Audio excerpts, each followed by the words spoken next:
Assalamualaikum warahmatullahi wabarakatuh. Selamat datang di channel As by Story. Jangan lupa like, komen, dan subscribe, serta aktifkan lonceng notifikasi agar tidak ketinggalan cerita menarik lainnya. Sekarang, mari kita mulai ceritanya. Ih, nggak mau mom. Permata nggak mau ikut sama dia, rengek Permata kepada sang ibu. Resepsi pernikahan sudah selesai dilakukan. Mereka berkumpul di ruang tamu untuk mengantarkan Permata dan juga Furkan kembali ke pondok pesantren. Mereka memang tidak bisa menginap sebab Kiai Yafik membawa sebahagian santri untuk ikut menghadiri acara pernikahan Furkan, jadi tidak memungkinkan jika mereka harus menginap.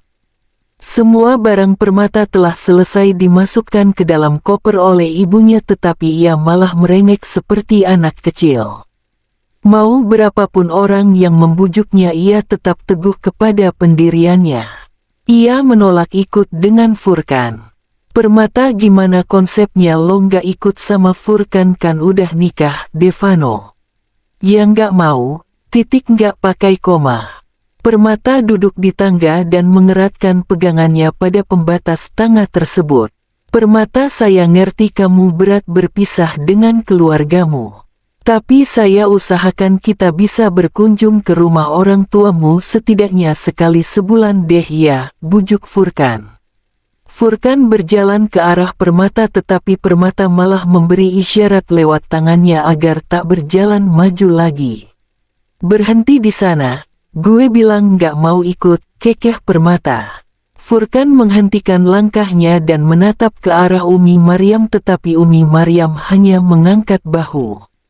Ini adalah awal dari rumah tangganya dia yang mengambil keputusan untuk menikahi Permata padahal usianya belum genap 20 tahun, maka ia juga harus bisa menangani sikap Permata yang jauh dari kata dewasa. Ini adalah pertama kalinya bagi Furkan membujuk seorang perempuan yang bukan berasal dari keluarganya. Jujur ia tidak tahu harus bagaimana, jangankan membujuk perempuan seperti Permata menangani adik kecil sepupunya yang usia 6 tahun. Furkan sudah menyerah.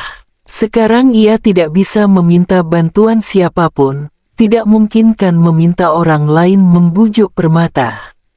Lagian yang jadi suaminya adalah dia, bukan orang lain. Furkan mencoba memutar otak memikirkan cara bagaimana Permata agar mau ikut dengan dirinya. Jangan gitu nak, kasihan tuh Furkan sama keluarganya, mereka nungguin kamu, Faris. Permata tak mengubris, ia hanya bersikap bodoh amat dengan perkataan sang ayah. Jika dia bilang tidak maka tetap tidak. Permata, Furkan. Enggak, gue bilang. Permata benci dengan tatapan mereka, tatapan yang seolah menyudutkannya. Dulu ia pikir menjadi anak tunggal adalah sebuah anugerah, rupanya tidak juga. Ia pikir dengan menjadi anak tunggal maka kasih sayang orang tua tak akan terbagi dan hanya tercurah untuk dirinya sendiri. Sekarang Permata sedikit menyesali pikiran bodohnya tersebut. Menjadi anak tunggal ternyata tak seindah itu. Andai saja dia punya kakak atau adik yang bisa mengerti perasaannya, maka ia tak akan mengalami hal ini ya, setidaknya dia bisa sedikit berbagi suka dan dukanya lah ya. Tetapi tiba-tiba pikirannya berubah. Untuk apa pula dia di sini, kan orang tuanya yang ingin mengusir dari rumah dengan alasan pernikahan, jadi sama aja nggak sih dengan kehadirannya itu tidak diharapkan. Ayolah Permata, bujuk Furkan sekali lagi. Emang dasar lo cerewet ya? Ah iya deh. Permata segera beranjak dari tempat duduknya dan pergi meninggalkan ruang tamu, bahkan ia tak berpamitan kepada kedua orang tuanya ataupun dengan keluarganya yang lain. Ibu Permata sedikit merasa sedih sebab putrinya sama sekali tak berpamitan kepada dirinya, jangankan untuk pamit melihat ke arahnya sebentar saja tidak. Ia mengerti kalau Permata masih marah dengan keputusan yang ia ambil, tapi mau bagaimana lagi, ini juga demi kebaikannya. Kalau gitu kami pamit dulu. Assalamualaikum, Kiai Yafik. Waalaikumsalam, jawab mereka. Furkan dan beserta rombongan kembali ke pondok pesantren. Ia satu mobil dengan Permata, Kiai Yafik dan Umi Maryam berada di mobil yang berbeda, dan Furkan yang memimpin rombongan. Selama di perjalanan Permata sama sekali tak menghiraukan ucapan Furkan, mau bagaimanapun cara Furkan mengajaknya berbicara sama sekali tak ada pengaruhnya untuk Permata. Sampai ketika ia melihat ke belakang ia baru menyadari satu hal. Ada berapa banyak yang ikut, kok rame banget. Akhirnya setelah berbagai cara untuk mengajak Permata berbincang barulah Furkan bisa mendengar suaranya. Furkan pikir Permata akan mendiamkannya selama perjalanan, ternyata dugaannya salah. Ada 7 mobil dari keluarga saya, dan 3 bus untuk santri dan santriwati. Tidak semua santri Abi ikut, hanya beberapa saja Permata. Hah, pondok pesantren. Tak pernah terlintas dalam pikiran seorang Permata Karimah akan menginjakkan kaki di lingkungan pesantren. Ini sekarang malah harus tinggal gitu di sana, sungguh semesta kadang bercandanya kelewatan. Permata selalu punya pikiran kalau jadi santri itu membosankan dan tidak menyenangkan, kerjanya hanya ibadah terus, peraturan ketat, dan kalau nelpon harus pakai jadwal, banyak hafalan, nggak modern, kuno dan nggak asik. Yaitu pemikirannya tentang santri dan dia hanya menyimpulkan semua tersebut lewat perkataan orang lain. Ia tak pernah benar-benar mencari tahu kebenarannya apakah santri tersebut memang seperti atau tidak, ditambah lagi dengan informasi-informasi di media sosial yang belum tahu kebenarannya. Kita tidak bisa mengambil suatu kesimpulan tanpa tahu bagaimana kebenarannya. Sama halnya dengan kita melihat cover buku, kita tak bisa menilai bagaimana isi di dalam buku itu tanpa membacanya. Karena cover tak menggambarkan keseluruhan ceritanya, kita harus membacanya terlebih dahulu baru bisa mengambil kesimpulan apakah yang ada dalam pikiran kita benar atau tidak. Ada apa emangnya?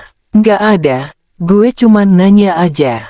Permata memejamkan matanya, tubuhnya butuh istirahat setelah banyak kejadian hari ini. Ia butuh banyak tenaga untuk menjalani hari esok dan agar rencananya bisa berjalan dengan lancar. Furkan menatap Permata, kasihan istrinya, pasti ia kelelahan setelah menjalani banyak deretan acara pernikahan. Furkan tersenyum, sekarang ia tak takut akan dosa lagi karena memikirkan perempuan yang tak halal bagi dirinya, sebab sekarang Permata telah halal baginya. Furkan mengusap kepala Permata, dia memang banyak tingkah dan sangat random, tetapi kalau sudah tertidur sangat damai sekali untuk menatapnya.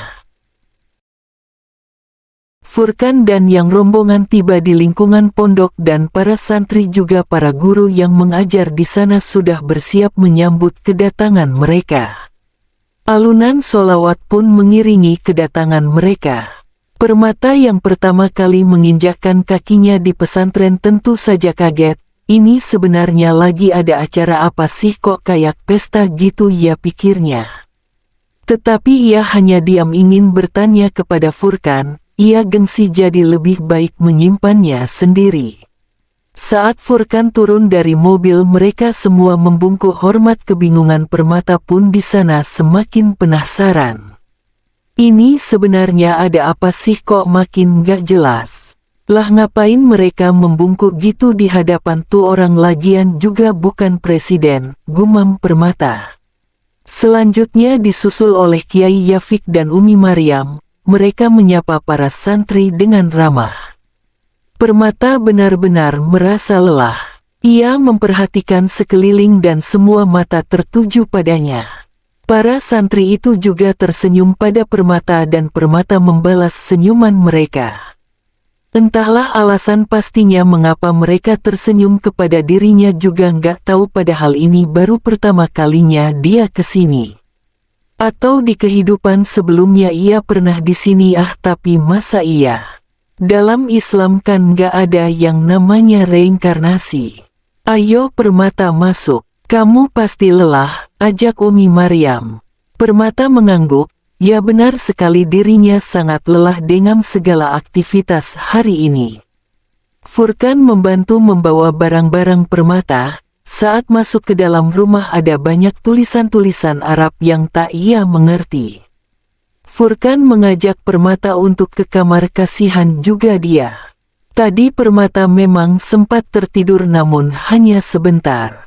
Kamu mandi dulu, biar saya yang masukin baju kamu ke dalam lemari, ucap Furkan. Permata tak menjawab, dia segera mengambil handuk dan baju ganti. Furkan membereskan barang-barang Permata. Setelah selesai membereskan barang istrinya, ada satu hal yang mengganjal di pikiran Furkan. Ya, tentang ucapan temannya Permata. Apa benar Permata mempunyai orang yang dicintainya, tetapi siapa orang tersebut?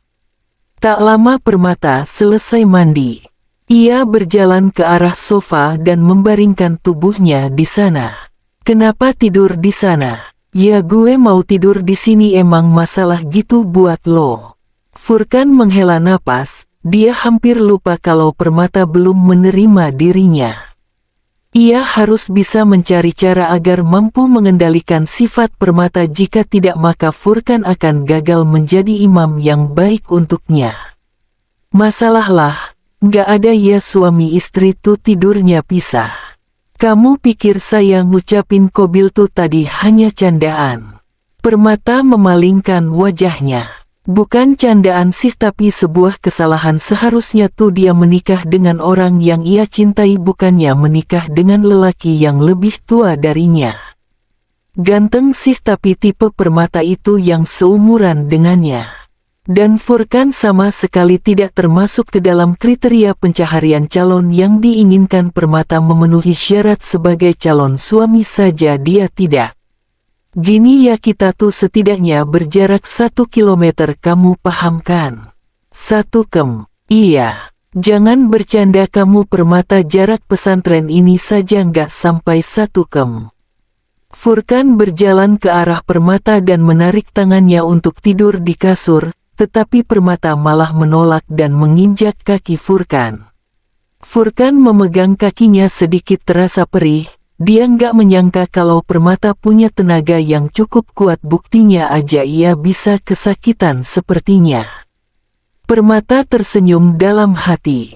Puas sekali dirinya bisa memberi pelajaran kepada orang seperti Furkan. Salah dia sendiri sih, ngapain cari ribut dengan dirinya. Dilarang ketia, Permata. Kamu pikir saya ket sama kamu? Bukannya kamu yang injak kaki saya, kenapa sekarang jadi saya yang kamu salahkan? Furkan tak habis pikir dengan Permata, jelas-jelas dia yang mulai duluan dan malah menyalahkan dirinya. Ini gimana sih konsepnya? Perempuan itu selalu benar, tegas Permata. Duh Rabi, melihat tak ada respon dari Furkan, Permata hendak kembali tidur namun Furkan kembali menahan dirinya. Kedua mata itu bertemu. Untuk sesaat Permata terdiam, jarak dia dengan Furkan begitu dekat bahkan ia bisa mendengarkan detak jantung Furkan. Seketika nyalinya ciut, Permata memalingkan wajahnya ke kanan tak kuasa beradu pandang dengan Furkan. Kenapa ucap Furkan pelan. Jarak sedekat ini tidak aman bagi dirinya, kenapa tubuh Permata tidak bisa digerakkan, serasa sangat sulit bahkan untuk melangkah 1 langkah saja ia tak mampu. Ia cukup tegang, tidak. Ini adalah situasi yang berbahaya baginya. Furkan semakin mengeratkan pelukannya di pinggang Permata. Sebelum Permata benar-benar kehilangan kendali akan dirinya, ia mendorong Furkan dengan cukup keras agar menjauh darinya. Tanpa sengaja tubuh Furkan mengenai kursi yang ada di belakangnya. "Au!" ringis Furkan. "Waspada!" Itu yang ada dalam pikiran Permata. Mengapa keadaannya jadi begini sih? Ia tidak bisa berada dalam satu kamar dengan Furkan.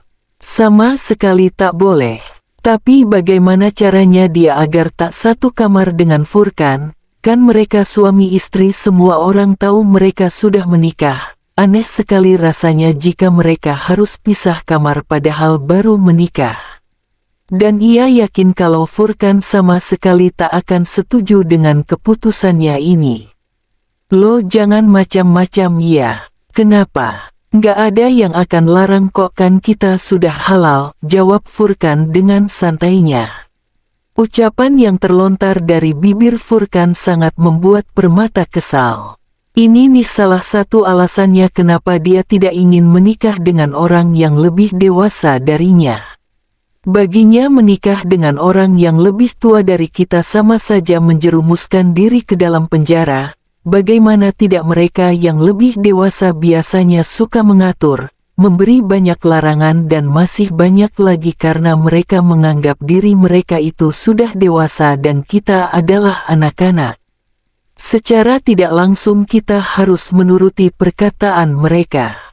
Dan selalu menganggap kalau keputusan yang diambil oleh pasangannya itu salah, berdalih demi kebaikan, nyatanya hanya ingin mengekang. Tegaan amat sih sama suami sendiri. Makanya lo jangan banyak ulah, gue jadi merinding anjir. Furkan yang tak biasa mendengar kata-kata kasar itu terlontar dari bibir seorang wanita, merasa sedikit tak suka, tapi mau bagaimana lagi, hal itu wajar sebab istri kecilnya berasal dari sekolah umum dan bukan dari lingkungan pesantren. Apalagi pergaulan anak muda zaman sekarang sangatlah bebas, mereka memiliki sifat keras kepala dan ingin kebebasan, tak mengenal aturan di pikiran mereka, aturan dibuat untuk dilanggar, sesat memang. Astagfirullah. Ucapannya dijaga dong Habibati, balas Furkan lembut. Serah gue. Permata mengambil ponselnya dan memilih sibuk dengan dunia maya ketimbang meladeni makhluk astral yang gak jelas di depannya ini. Tetapi lagi dan lagi Furkan mengambil ponselnya dan meletakkan ke dalam lemari, lalu ia mengunci lemari tersebut. Aturan pertama, kamu nggak boleh main ponsel di atas jam 9 malam, tegas Furkan. Anjing memang manusia satu ini, gumam Permata. Jam 9 pagi Permata baru bangun, jangan kalian pikir kalau Furkan tidak membangunkannya. Furkan sudah berusaha sekuat tenaga buat membangunkan Permata, tetapi anak itu tidak mau bangun, malah melanjutkan tidurnya lagi setelah salat subuh. Furkan membiarkan Permata, percuma juga menyuruhnya untuk tidak tidur setelah subuh, dia akan tetap pada pendiriannya. Ah sialan HP gue, gerutu Permata. Hal yang pertama kali dia cari saat bangun adalah ponselnya karena memang sudah kebiasaan bagi Permata kalau saat ia membuka mata maka yang ia cari adalah ponsel. Kemarin Furkan menyita HP Permata. Apa-apaan tuh orang pakai acara nyita HP, dan yang lebih membuat Permata kesal adalah banyaknya peraturan yang dibuat oleh Furkan untuk Permata, dan Furkan baru menyebutkan peraturan pertama, nggak tahu lagi dah tuh peraturan selanjutnya apa. Dan jangan pikir kalau Permata akan menuruti semua permintaan Furkan begitu saja. Ogah amat. Ia melihat sekeliling dan tidak menemukan Furkan ada di kamar. Baiklah, palingan dia ada pekerjaan di luar. Hal itu sangat bagus bagi Permata. Oke, hari ini misi perangnya dimulai. Bagaimanapun ia harus bisa buat Furkan tidak betah atas pernikahan mereka. Bodoh amat, dia akan jadi janda muda nantinya. Yang penting ia tak mau melihat wajah makhluk astral tersebut. Lagian bukankah janda lebih menggoda daripada perawan? Astagfirullah. Sepertinya tidak orang di rumah ini, sepi dan sunyi, mungkin mereka lagi pada sibuk kerja kali ya, apalagi dengan pesantren sebesar ini. Satu ide gila terlintas di pikiran Permata. Ia segera ke kamar mandi dan membersihkan diri, setelahnya ia memakai celana panjang dan kaos, membiarkan rambutnya terurai. Saat tiba di ruangan tamu pun ia tak melihat ada satupun orang. Ia segera pergi keluar, berjalan-jalan keliling pesantren sampai tiba di depan madrasah. Ia sengaja melakukan semua itu untuk membuat Furkan ilfil dengan dirinya, kan dia seorang anak kiai yang paham agama, apa pendapat para santri dan orang-orang yang ia kenal kalau melihat Permata berpenampilan seperti ini. Tepat saat jam 10 pagi bel istirahat berbunyi, semua para santri keluar dari ruangan kelas, tetapi alangkah kagetnya mereka saat melihat Ning mereka berdiri di tengah lapangan tanpa mengenakan hijab. Suasana tampak gaduh. Para santri putra memalingkan wajahnya, tetapi ada juga yang menutup mata namun mengintip dari balik jari jemari mereka. Kalau begitu sama aja bong mah. Astaga, bukannya itu Ning ya istrinya Gus Furkan, kenapa penampilannya kayak gitu? Bisik salah seorang dari mereka. Tak ada yang berani mendekati Permata atau menegur dirinya, sebab mereka tahu, mereka tak bisa selancang itu menegur istri dari Gus mereka sendiri. Sedangkan Permata malah asik duduk di tepi lapangan dengan memakan cemilan yang ia bawa dari rumah. Tundukkan pandangan anta, ucap salah seorang santri putra pada temannya, tetapi ia sendiri malah melihat Permata. Hush dasar, nyuruh ana nutup mata, anta sendiri malah lihat Ning Permata. Protesnya. Mendengar keributan dari luar, para ustadz dan ustazah pergi melihat keadaan di luar. Ada apa sebenarnya, mengapa para santri sangat heboh, apakah ada yang bertengkar? Saat sampai di luar mereka juga tak kalah kaget menyaksikan yang di depan mereka. Hampir tak percaya, benarkah itu Ning Permata istri dari Gus Furkan? Furkan hanya bisa beristighfar pelan ketika apa yang dilakukan Permata. Ia segera menghampiri Permata dan menutupi kepala Permata dengan sorbannya. Maafkan Ning kalian ya, maklum masih belajar, ucap Furkan pada mereka semua. Furkan segera membawa Permata kembali ke rumah. Untungnya Permata mau mengikuti langkah Furkan. Saat sampai di rumah, Furkan menanyakan alasan Permata kenapa ia bersikap seperti tadi. Furkan bisa memaklumi kalau Permata tidak tahu, ia tak akan marah. Tetapi Permata mengatakan kalau ia sengaja bersikap yang melanggar aturan, ia bukan anak kecil yang bisa dikekang. Oh, kamu sengaja ya? Tanya Furkan. Iya, lo mau apa? Tantang Permata. Furkan hanya membalas Permata dengan senyuman yang sangat sulit ia artikan. Senyuman tersebut tampak menyeramkan bagi Permata. Oke, saya tadinya mau bersikap baik kepada kamu, namun kamu sangat suka menantang saya, jangan harap handphone kamu saya balikin, ancam Furkan. Oh no, enggak, Permata tidak bisa jauh dari benda kesayangannya, hidupnya ada di sana, bagaimana ia akan berkomunikasi dengan teman-temannya kalau tidak dari dunia maya? Furkan meninggalkan Permata sendirian dengan pikirannya. Melihat Furkan yang berjalan menjauh, Permata segera menyusulnya dan menghadang jalan Furkan. Lo nggak bisa sita HP gue, lo nggak punya hak. Nggak punya hak. Saya suami kamu, saya bisa melakukan apapun sama kamu tanpa sepersetujuan orang lain. Permata mengeram tertahan, kurang ajar. Ini mah senjata makan tuan, yang seharusnya marah di sini adalah Furkan bukan dirinya. Ah sial, dia terjebak pada situasi yang ia ciptakan sendiri. Jadi gimana? Duh, jangan HP kesayangannya. Kalau HP-nya juga disita, ia nggak bisa lagi stalking gebetannya dong. Aish sibal memang kau, umpat Permata. Furkan hanya tersenyum. Ia tahu arti ucapan tersebut, sama saja dengan kata-kata kasar cuman dalam bahasa Korea.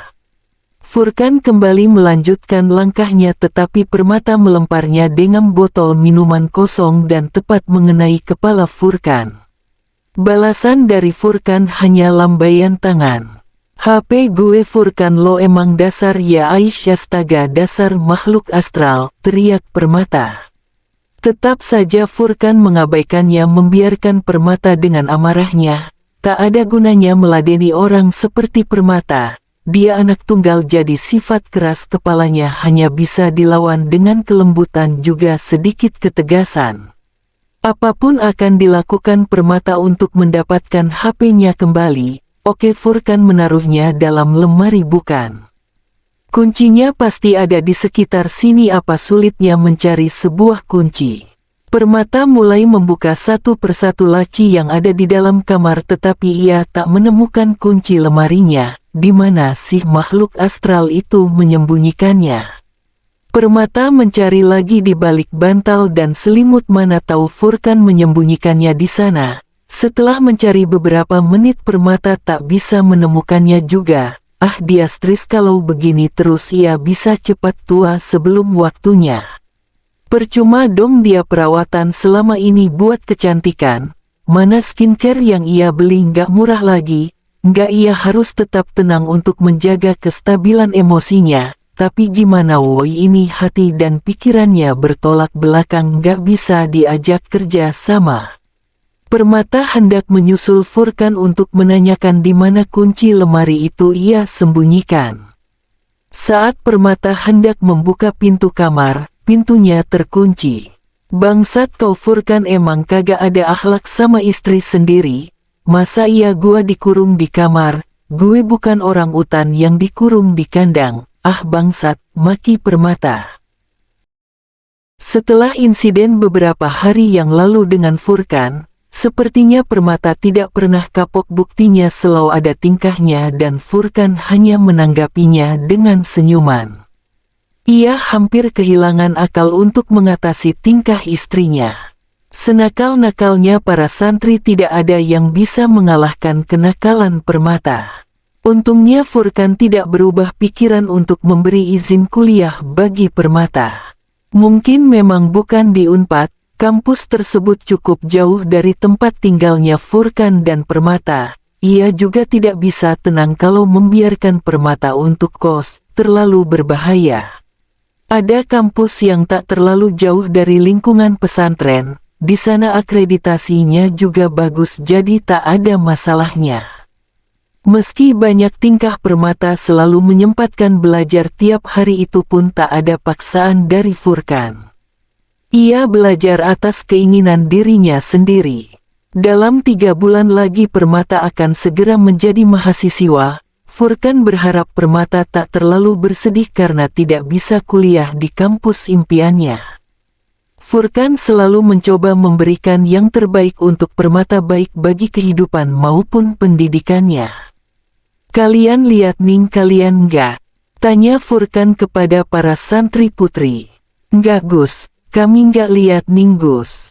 Syukron ya, afwan Gus. Sudah 1 jam Furkan mencari Permata tetapi ia tak menemukan Permata. Dari pagi Permata tidak ada di rumah dan itu membuat Furkan sedikit khawatir dengan keadaannya. Bukan tanpa alasan, sebab istri kecilnya itu seperti tidak kehabisan ide membuat ulah. Harus Furkan akui kalau menjaga Permata lebih sulit ketimbang harus menjaga keponakannya yang berumur 3 tahun. Para santri pun juga sudah memaklumi bagaimana sifat dan kerandoman Ningnya, bahkan mereka cukup terkejut mengetahui kalau umur Permata baru 19 tahun, jarak umurnya dengan Ning mereka tak terlalu jauh. Suasana di lingkungan pondok lebih menjadi ramai daripada biasanya, bukan karena bertambahnya para santri tetapi melihat interaksi antara Gus dan Ning mereka. Yang satu tenang kayak air, yang satu lagi ramdomnya minta ampun. Mereka yang biasa melihat Gus Furkan selalu dingin dan sangat menjaga jarak dengan wanita, sekarang malah lucu menyaksikan bagaimana cara Furkan mengatasi kenakalan Permata. Sementara itu Permata malah duduk di luar lingkungan pesantren, hanya mencari jajanan pagi si awalnya, namun ia menjadi asik sendiri menikmati pemandangan sekeliling. Furkan hampir tiap hari mengingatkan Permata agar tidak keluar dari lingkungan pondok karena kita tak pernah tahu bahaya apa saja yang bisa mengintai. Hanya mencoba untuk berhati-hati. Loh, Nduk, kamu orang baru ya? Tanya salah seorang ibuk-ibuk yang tak sengaja lewat. Para ibuk-ibuk tersebut baru pulang dari acara arisan, dan mereka tak sengaja melihat Permata. Sebagai warga lokal di daerah sini mereka sangat mengenal para warganya dan mereka tak pernah melihat Permata sebelumnya. Iya Buk, Jawab Permata sopan. Rumah kamu di mana? Atau ada saudara? Emang dasar ya ibuk-ibuk jiwa keponya emang nggak bisa dikendalikan. Mereka tak akan pernah merasa cukup sampai mereka tahu siapa sebenarnya Permata. Lumayanlah ya nanti bisa jadi bahan pembicaraan kalau udah ngumpul sama yang lainnya. Sebenarnya Permata cukup malas menjawab pertanyaan ibuk tersebut karena bukan tak suka. Bagaimana ia menjelaskannya, ia hanya malas saja menjawab kalau ia adalah istri dari orang yang ia benci.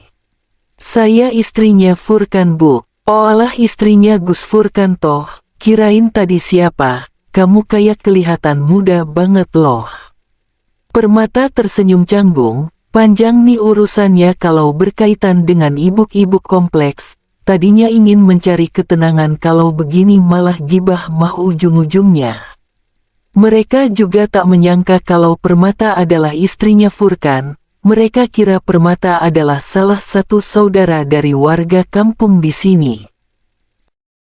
Para warga memang sudah tahu kalau Gus Furkan sudah menikah sejak pengumuman yang dibuat oleh Kiai Yafik. Namun baru kali ini mereka melihat Permata. Sejak menikah Furkan tak pernah membawa Permata ke acara kajian ataupun acara pondok yang dilakukan di luar lingkungan pondok.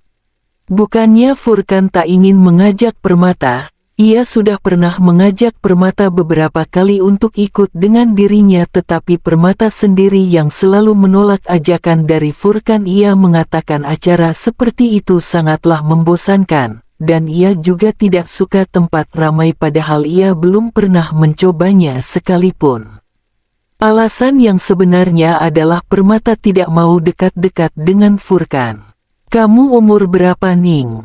Tanya mereka lagi. Kebiasaan kan ibuk-ibuk kalau udah ngajak ngomong pasti akan lama nggak ada tuh ceritanya yang sebentar. Kalau ingin tahu sesuatu emang harus tahu sampai ke akar-akarnya. Baru umur 19 tahun Bu, ia memang masih terbilang muda tapi ibu saya bilang tidak apa-apa asalkan ada laki-laki baik yang mau menjaga dan membimbing saya. Ya udah ya Bu, saya masih ada urusan. Assalamualaikum, pamit Permata. Terpaksa Permata berkata demikian karena ia tidak ingin ditanya lebih lanjut lagi, nggak akan ada habisnya. Ibuk-ibuk itu mengangguk, tampak mereka ingin menanyakan hal lain kepada Permata tetapi ia sudah beranjak pergi dari sana. Bukannya langsung kembali ke lingkungan pondok, Permata malah berjalan lebih jauh sembari melanjutkan kegiatannya yang tadi, menikmati pemandangan dan menghirup udara segar. Sadar atau tidak tetapi sejak Permata keluar dari lingkungan pondok ada seseorang yang memperhatikannya dari tadi. Benar saja ketika Permata melihat ke arah kanan ada seseorang yang memperhatikan dirinya. Permata tidak tahu siapa dia, ia memakai masker dan juga topi berwarna hitam. Jujur ia takut tetapi ia tak ingin rasa takut itu menghantui dirinya, jadi Permata kembali melanjutkan langkahnya. Barangkali hanya perasaan dia saja orang itu memperhatikannya, mana tahu orang tersebut emang hanya berdiri di sana. Tetap berusaha untuk berpikiran positif. Sialnya tempat itu lumayan sepi dan tidak ada orang sama sekali. Permata berbalik dan melihat orang itu tidak ada di sana lagi. Ia merasa jauh lebih tenang, ternyata itu semua hanyalah kekhawatirannya aja yang berlebihan, buktinya tak terjadi apapun dengan dirinya. Permata, panggil Furkan. Permata berbalik dan melihat Furkan berjalan ke arahnya. Tampak kekhawatiran di wajah lelaki itu. Kan sudah saya bilang sama kamu, jangan keluar lingkungan pesantren sendirian, kamu kan bisa ajak saya atau yang lain, kita nggak pernah tahu Permata niat seseorang seperti apa. Furkan telah mencari Permata sejak tadi tapi tak menemukannya. Jadi ia memutuskan untuk mencari keluar lingkungan pondok, mana tahu anak itu emang keluar, firasatnya mengatakan demikian. Furkan melihat beberapa ibuk-ibuk sedang berbincang dan menanyakan apakah mereka melihat Permata. Salah seorang dari mereka menjawab kalau memang Permata bersama mereka tadi tapi tak lama pergi karena ia bilang ada urusan lain. Furkan pergi ke arah yang ditunjukkan ibu tersebut. Tak lama ia menemukan Permata sedang berjalan sendirian. Apaan sih kekhawatiran lo itu berlebihan, buktinya gue baik-baik aja kok.